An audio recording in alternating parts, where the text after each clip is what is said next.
Welcome everyone. Today we are going to see how to resolve VC runtime error, which we sometimes get after installing Tableau.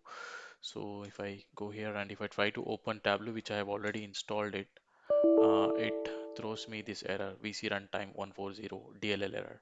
So how to resolve it? So for that we have to download this missing DLL file. So let's search VC runtime DLL download in Google, and this is the first website, so that we have to get into this website. And then if you scroll down, so this is the file. This is the latest version of the DLL file, which we have to download it. So let's download it. Let's wait for some time to get the file downloaded. Yeah, so here we have the file downloaded. Now we have to extract this DLL file to a folder where we have installed our Tableau.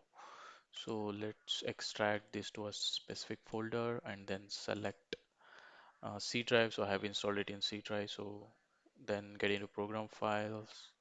So here is the Tableau folder, and this is the folder where my Tableau is installed. So I'm selecting this Tableau folder and then click on OK and then press yes. Okay, looks like the file got extracted to that folder. Now let's check if the file is there. Okay, it's here. This is the Tableau folder and here is the file. Now try to open the Tableau. Yeah, here we go. It's opening now. Okay, thank you so much, guys. That's it for this video. Thank you.